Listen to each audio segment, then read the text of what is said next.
സജ്ജനങ്ങളെ, എത്ര ജന്മമെടുത്താലും ജീവന്റെ പരമപ്രധാനമായ ലക്ഷ്യം മോക്ഷം ഒന്നു മാത്രമാണ്. ഭൗതിക ശരീരം എടുത്തിട്ടുണ്ടെങ്കിൽ കർമ്മഫലം അനുഭവിച്ചേ മതിയാകും. സ്വയം ദ്രോഹമുണ്ടാകണമെന്ന് ഒരു ജീവനും ആഗ്രഹിക്കാറില്ല. എന്നിട്ടും അത് സംഭവിച്ചുകൊണ്ടേയിരിക്കുന്നു.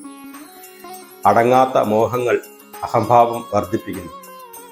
അഹംഭാവം വർദ്ധിക്കുന്നതിൻ്റെ ഫലമായി പ്രാരബ്ധം വർദ്ധിക്കുന്നു. അതിൻ്റെ ഫലമായി ജീവനിൽ സംശയവും ഭയവും വർദ്ധിക്കുന്നു.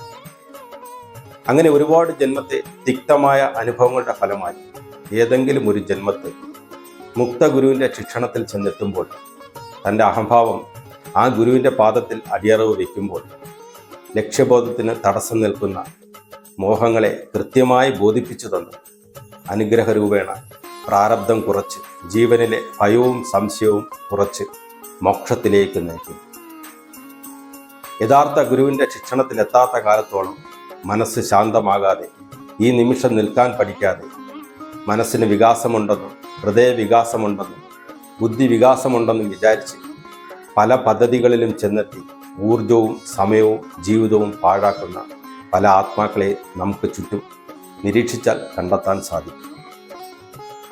ശാസ്ത്രം എത്ര വികസിച്ചാലും മാനസിക വികാസം ഗുരുകൃപ കൊണ്ട് മാത്രമേ സാധിക്കുകയുള്ളൂ.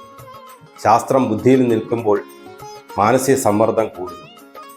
മാനസിക സമ്മർദ്ദം കുറയണമെങ്കിൽ ശാസ്ത്രത്തിൻ്റെ ശാസ്ത്രമായ ബ്രഹ്മവിദ്യ അറിഞ്ഞ് ബ്രഹ്മത്തിലെത്തിയ ഗുരുവിൻ്റെ അനുഗ്രഹം കൊണ്ട് മാത്രമേ സാധിക്കുകയുള്ളൂ എന്ന് ഏതെങ്കിലും ഒരു ജന്മത്തിൽ സുഹൃതവശാൽ തെളിഞ്ഞു കിട്ടും.